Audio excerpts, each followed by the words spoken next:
पश्चिम Asia में शांति और कच्चे तेल की नरमी ने बाजार में भरा जोश। निफ्टी 150 पॉइंट चढ़कर 23,950 के करीब। इन्फोसिस, एल&टी, रिलायंस और टीसीएस ने भरा जोश। बैंक निफ्टी भी 350 पॉइंट दौड़ा। मिड कैप और स्मॉल कैप 1% से ज्यादा चढ़कर कर रहे हैं आउट परफॉर्म। दूसरी ओर डर का इंडेक्स इंडिया विक्स 5% फिसलकर 13 के करीब। आज के चार्ट जीपीटी और स्पॉटलाइट का दबदबा। निफ्टी आईटी इंडेक्स करीबन 2.5% चढ़ा। वहीं मजबूत चार्ट के दम पर एचसीएल टेक और एम्फेसिस में शानदार तेजी। साथ ही एस्ट्रल और 361 वैम भी चले। साथ ही मेक और ब्रेक शेयर एसबीआई ऊपर। उधर स्पॉटलाइट लॉरस लैब करीबन 5% उछाल के साथ लाइफ हाई पर पहुंचा। वहीं यूनियन बैंक में भी रौनक। आईटी के बाद रियल्टी, कैपिटल मार्केट और फार्मा में ज्यादा तेजी। तीनों सेक्टर इंडेक्स 1 से 1.5% मजबूत। साथ ही ऑटो, केमिकल्स, एनबीएफसीज, एफएमसीजी में भी शानदार खरीदारी, लेकिन चुनिंदा तेल और गैस शेयरों पर हल्का दबाव। बाजार में हर तरफ बिग स्टॉक्स का जलवा। शानदार रिजल्ट्स और गाइडेंस से दौड़ा आईडीएफसी फर्स्ट बैंक। शेयर करीबन 6% उछलकर बना आज का हीरो ऑफ द डे। साथ ही अच्छे नतीजों से भागा एयू बैंक। 3% चढ़कर वायदा के टॉप गेनर्स में शुमार। साथ ही टाटा कंज्यूमर, एनटीपीसी में भी खरीदारी। उधर कच्चे तेल में नरमी से इंडिगो ने भरी उड़ान। शेयर निफ्टी का टॉप गेनर में शुमार। पहली तिमाही के नतीजों के बाद केफिन टेक और कॉनकॉर ने पकड़ी रफ्तार। 5 से 7% की तेजी के साथ दोनों वायदा के टॉप गेनर्स में शुमार। साथ ही रिजल्ट के बाद SBI card, Lodha, credit, axis ग्रामीण और डीसीबी बैंक में भी तेज उछाल।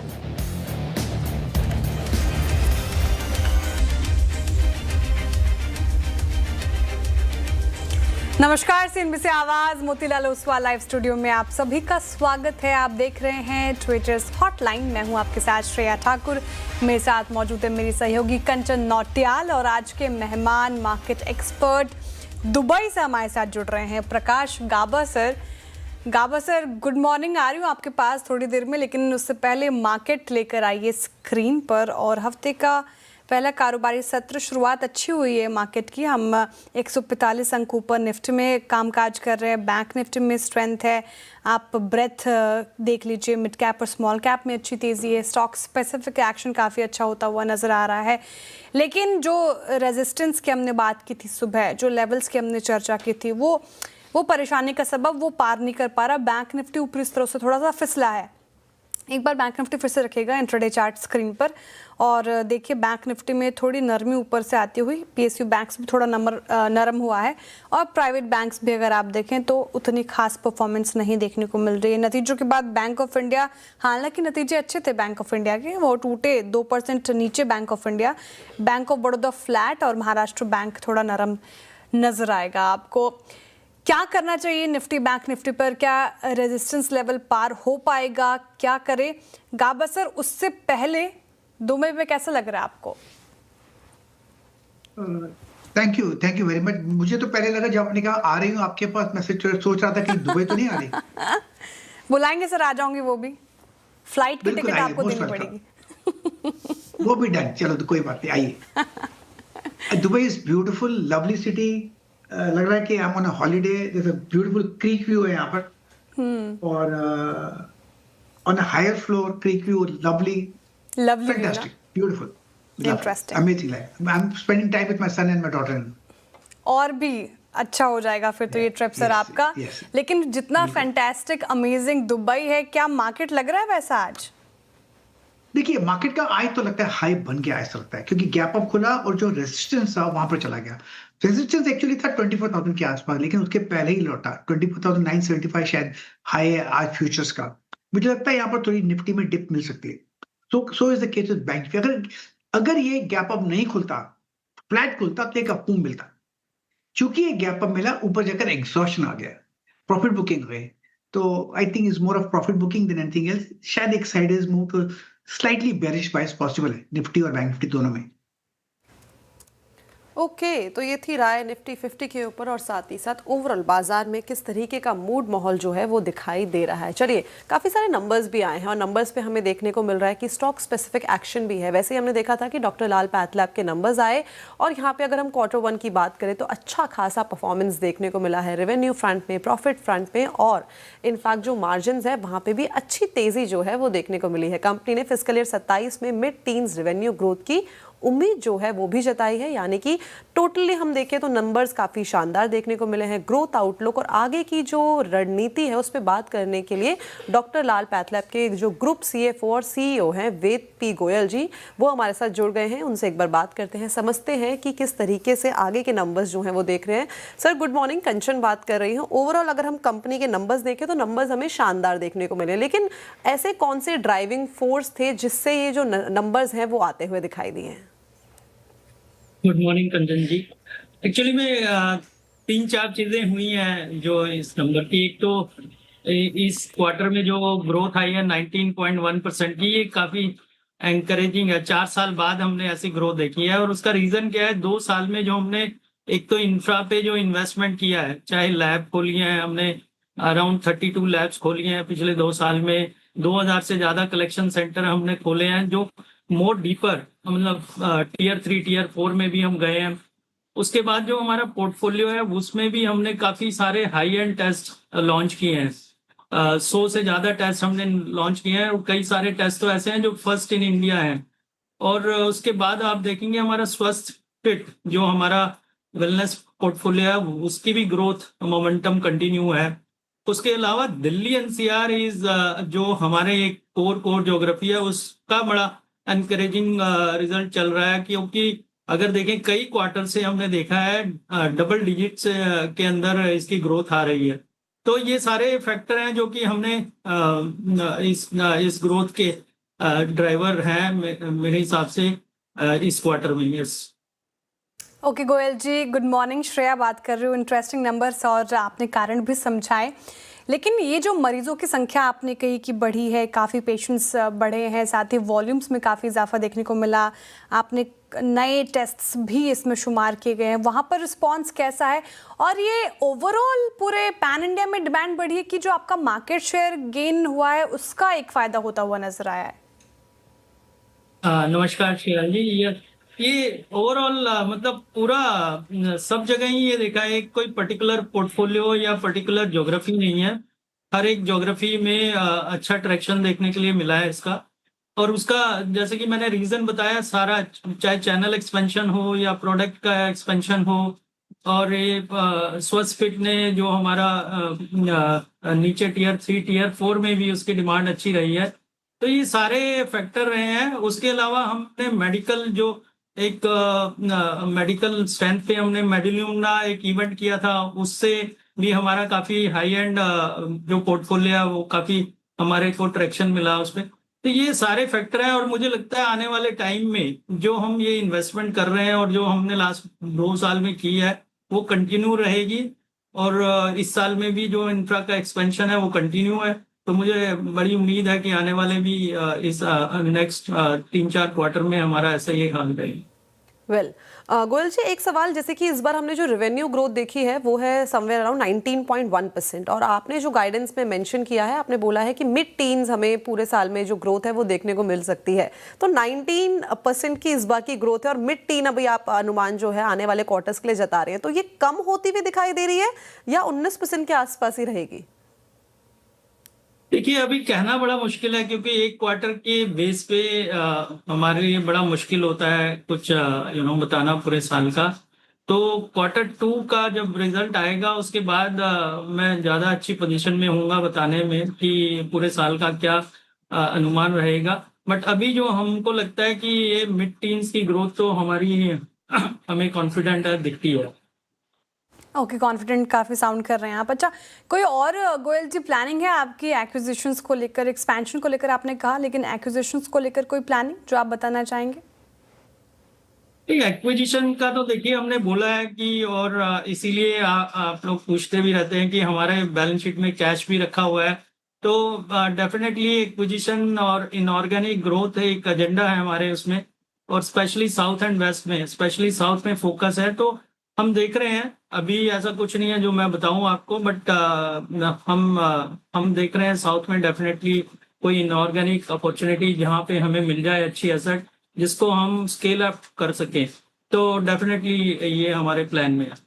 वेल तो काफ़ी शानदार नंबर्स और मैनेजमेंट कमेंट्री भी अच्छी, इसके बाद आज हमें शेयर भी सर अच्छा खासा मूव करता हुआ दिखाई दिया। थैंक यू सो मच हमारे साथ जुड़ने के लिए, सारे ही क्वेश्चंस को आंसर करने के लिए, and all the best for upcoming quarters as well.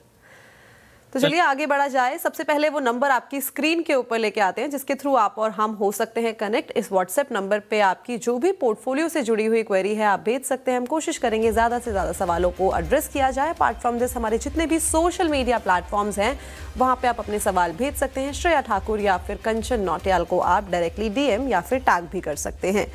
चलिए आगे बढ़ा जाए और देखते हैं सबसे पहले दर्शक कहां से जुड़े हैं। गाजियाबाद से हमारे साथ हंस कुमार जी जुड़ गए हैं। हंस कुमार जी नमस्कार। नमस्कार जी। जी बताइए क्या सवाल। मेरे पास 300 शेयर इरकॉन के हैं। ओके। जो मैंने सन 2024 में और 25 में लिए थे। और उसमें जो है कुछ 300 रुपए के हैं, कुछ 250 रुपए के हैं, कुछ 200 रुपए के हैं, तो एवरेज इसकी 250 रुपए आ रही है। ओके। और अभी इसका शेयर का रेट आ रहा है 127 रुपए।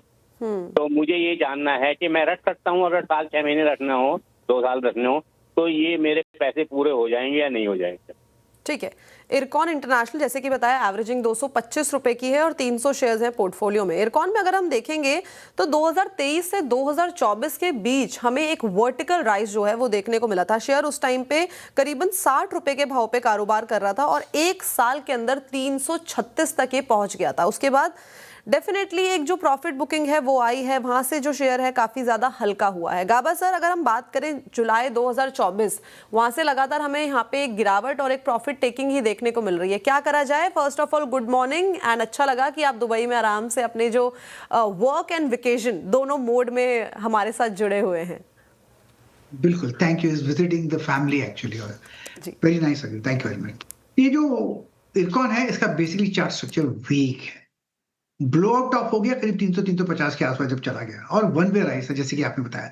उसके बाद लगातार गिरावट दिखी, कहीं पर भी मुझे स्ट्रेंथ नजर नहीं आती। इनकी कॉस्ट 200 के ऊपर है, अब ट्रेड करा 126। इनको एक स्टॉप लगाना जरूरी है और मेरे ख्याल से स्टॉप होगा 100 का। 100 एक साइकोलॉजिकल सपोर्ट है, वहां पर शायद संभल जाए, यहाँ पर सर्वाइव कर ले। इसमें जो भी एक राय तो ये है कि जब भी इसमें कोई अपमूव मिले उस अपमूव का एडवांटेज लेकर निकलने की कोशिश करें। होप ट्रेड नहीं बन सकता यहाँ पर क्योंकि स्ट्रक्चर टेक्निकली वीक है। इरकॉन स्ट्रक्चर वीक है तो आपको फिलहाल थोड़ा कॉशियस यहाँ पर गाबा सर की कमेंट्री नजर आ गई क्योंकि चार्ट्स पर वही आपको देखने को मिल रहा है, इसलिए सेल ऑन राइज की स्ट्रैटेजी अपनाएं। स्ट्रिक्ट स्टॉप लॉस 100 का जरूर मेंटेन करें। आगे बढ़ते हैं, निमेश जी जुड़ रहे हैं थाने से। निमेश जी नमस्कार। नमस्कार madam, good morning to you all. Good morning. Madam 50 share लिए वोल्टेम ट्रांसफॉर्मर्स के 9100 पे। कौन सा स्टॉक दोबारा बताएंगे। वोल्टेम transformers madam, वोल्टेम transformers 50 shares at the rate of 9100 और मैं 6 से 8 महीना होल्ड कर सकता हूँ, तो क्या करूँ अभी इसमें मैं। ओके 9100 आपने बोला तो आप थोड़ा हल्के से प्रॉफिट में तो हैं क्योंकि 9129 पर कर रहा है कारोबार। गाबा सर चार्ट देख रही हूँ मैं, 1 महीने में 10% टूट गया लेकिन 6 महीने में अच्छे रिटर्न्स उसने दिए हैं। क्या लगता है ट्रांसफॉर्मर्स वाले स्टॉक तो चले तो हैं, स्ट्रेंथ नजर आ रही क्या चार्ट्स पर। इनफैक्ट वीकनेस नजर आती है वोल्टेम पे। अगर मैं प्रॉफिट में होता और इस स्टॉक में होता मैं तो प्रॉफिट निकाल लेता। मुझे लगता है इसमें वोल्टेम में और लो लेवल देखने को मिल सकता है। अपडेट करें 9136, पॉसिबल है कि 8000 भी पॉसिबल है, 8000 8500 पॉसिबल है। जब वो लेवल्स दिख रहा है, मुझे वीक नजर आता है और प्रॉफिट दिख रहा है, तो take point home and enjoy the ride, that's all. Okay, तो ये थी राय वोल्टेम ट्रांसफॉर्मर्स के ऊपर। चलिए आगे बढ़ा जाए। अगले दर्शक हमारे साथ राजकोट से धर्मराज जी जुड़े। धर्मराज जी नमस्कार। धर्मराज जी आवाज आ रही है आपको। चलिए मैं सवाल एक बार उनका ले लेती हूँ। उनके पास गाबा सर, जियो फाइनेंशियल के 728 शेयर्स है पोर्टफोलियो में और 261 के भाव पे जो है उन्होंने बाइंग की हुई है। आगे की जर्नी पूछ रहे हैं कैसी है, और साथ में एक स्टैंडर्ड डिस्क्लेमर हमारी तरफ से, रिलायंस इंडस्ट्री हमारी पेरेंट कंपनी है, तो कोई भी आपको ट्रेड या फिर इन्वेस्टमेंट करना हो तो अपने पर्सनल फाइनेंशियल एडवाइजर से सलाह लें, उसी के बाद यहाँ पे इन्वेस्टमेंट या फिर ट्रेड करें। गाबा सर, ओवर टू यू। मुझे लगता है कि जियो फाइनेंशियल में होल्ड करना चाहिए। ये स्टॉक इन्वेस्ट ग्रेड लायक है, ट्रेडिंग के लायक नहीं है। ट्रेडिंग में साइडवेज मूव मिलता है तो इससे अच्छे मूव नहीं मिलते, लेकिन अगर इसमें कभी जिस दिन डिप मिल जाती है, अच्छी गिरावट हो जाती है, वो खरीदना चाहिए for a medium to long term, 6 months to a year। मेरे ख्याल से मुनाफा होगा। इनका अगर नजरिया लंबा है तो मेरे ख्याल से होल्ड करें, अच्छा रहेगा इनके लिए। जियो फाइनेंशियल नजरिया लंबा है तो होल्ड कर सकते हैं। डिस्क्लेमर प्लेट फिर से दिखा दीजिए एक बार। अगर ये बातचीत सुनकर आपको मन कर लेने का तो एक बार अपने पर्सनल फाइनेंशियल एडवाइजर की सलाह जरूर ले लें। आगे बढ़ते हैं, हमारे साथ जुड़ रहे हैं जितेंद्र पटेल जी सूरत से। जितेंद्र जी नमस्कार। नमस्कार मैडम जी। मैडम, मेरे पास बजाज हाउसिंग फाइनेंस का 400 शेयर पड़ा है और उसका परचेस प्राइस है 106। तो क्या करना चाहिए? बजाज हाउसिंग फाइनेंस एक बार रखते हैं स्क्रीन पर, और 85 पर कर रहा है कारोबार, 106 आपने अपनी बाइंग प्राइस बताई, लॉस हो रहा है आपको बजाज हाउसिंग फाइनेंस। सर क्या लगता है, काफ़ी परेशान है इस पर्टिकुलर काउंटर में लोग, काफ़ी चर्चित आईपीओ था उसका, लेकिन काफ़ी यहाँ पे पेशेंस टेस्ट हो रहा है, क्या स्ट्रैटेजी? अलॉटमेंट्स मिली नहीं थी बजाज हाउसिंग फाइनेंस में, और उसके बाद कम अलॉटमेंट के लिए बहुत अच्छी लिस्टिंग हुई थी, उसके बाद लगातार गिरावट आ रहा है। दिक्कत हुआ है, पेडिग्री तो बहुत अच्छी है, टेक्निकली वीक स्ट्रक्चर है, लेकिन जो रीसेंट लो हमने देखा है बजाज फाइनेंस के करीब 70-75 के आसपास था, वहां से जो बाउंस मिला है उससे एक उम्मीद चाहिए कि यहाँ से एक बॉटम आउट हो चुका, ऐसा लग रहा है, लेकिन कंफर्मेशन थोड़ा मिसिंग है। तो अगर किसी के बाद ये स्टॉक है, पेडिग्री अच्छी है, तो मेरे ख्याल से होल्ड के लायक है। अपमूव मिल सकता है, और जैसे अपमूव मिलेगा वहां पर थोड़ा प्रॉफिट बुकिंग आती रहेगी। काफी लोग फंसे हुए हैं, रेसिस्टेंस करीब 110-120 के आसपास है। अगर मेरे पास ये स्टॉक होता, पेडिग्री अच्छी होती, पैसे की जरूरत नहीं होती, तो मैं तो होल्ड कर लेता Bajaj housing finance limited. Bajaj housing finance आप होल्ड कर सकते हैं, पेडिग्री अच्छी है, अगर आपका नजरिया लंबा है तो आप इसे होल्ड करके चल सकते हैं। गाबा सर की राइस पर आती हुई चलिए वक्त हो रहा है एक छोटे से ब्रेक का, लेकिन ब्रेक के उस पर आपके सवालों का रहेगा इंतजार। तब तक आप सोशल मीडिया प्लेटफॉर्म्स पर हमें टैग करके अपने प्रश्न पूछ सकते हैं। जल्द लौटते हैं।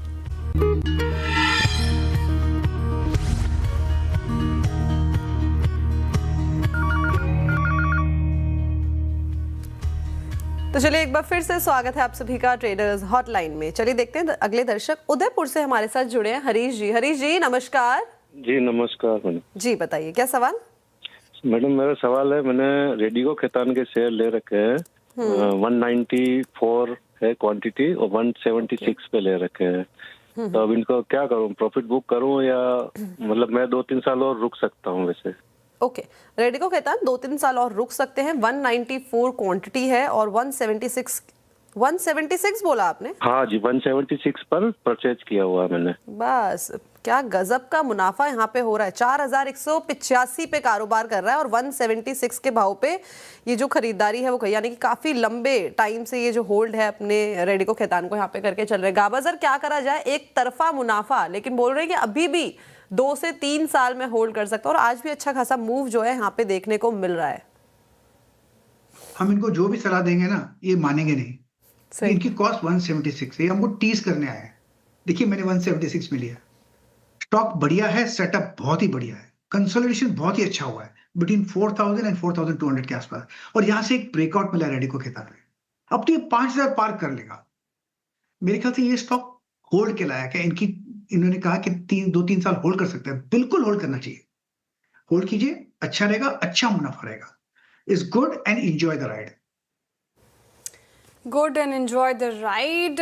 रेडिको खैतान शानदार प्रॉफिट, और 5 साल में देखिए करीब 400% का रिटर्न दिया है इस पर्टिकुलर काउंटर ने। गजब का मूव, आगे भी उतनी ही स्ट्रेंथ नज़र आ रही है, तो होल्ड कर सकते हैं। और सोशल मीडिया क्वेरीज बहुत सारे हैं तो उसको एड्रेस कर लेते हैं। मैंने सवाल पिक किया मुकेश जी का। मुकेश जी पूछ रहे हैं एक्साइड इंडस्ट्रीज़ के ऊपर, इनकी जो क्वांटिटी है वो 200 है, उनकी बाइंग प्राइस है 588।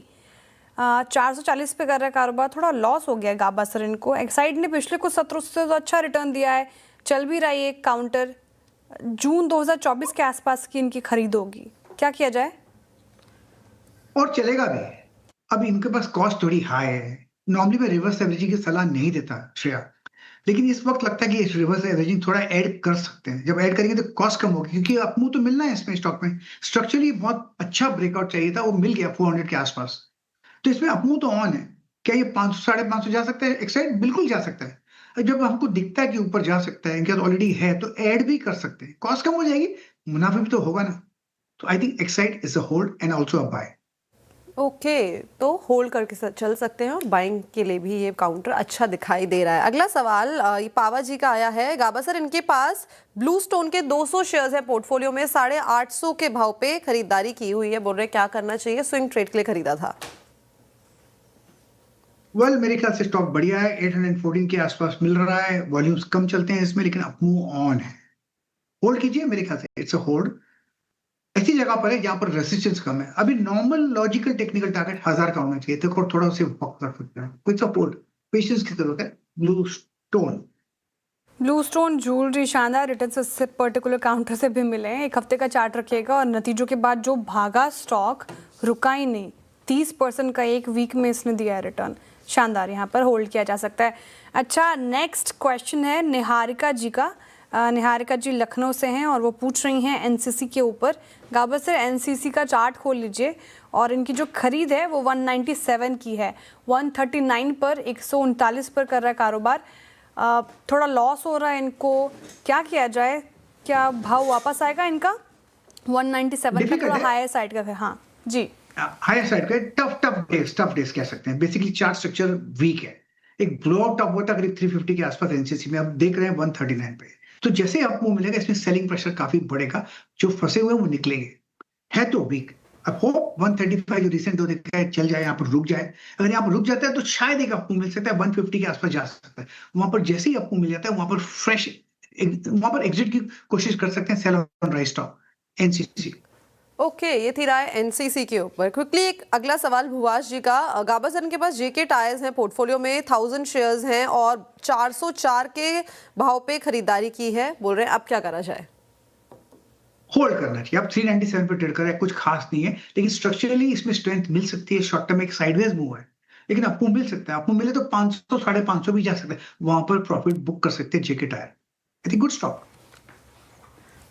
ओके, तो ये थी राय जेके टायर्स के ऊपर। चलिए, वक्त हो गया है शो को यहीं पे रैप अप करने का। गाबा sir, thank you so much हमारे साथ जुड़ने के लिए, सभी क्वेश्चंस को आंसर करने के लिए। Thanks a lot for joining us today. Thank you very much. तो चलिए, ट्रेडर्स हॉटलाइन को यहीं पे रैप अप करते हैं, लेकिन आप कहीं मत जाइएगा, देखते रहिए खिलाड़ी नंबर 1 आशीष के साथ।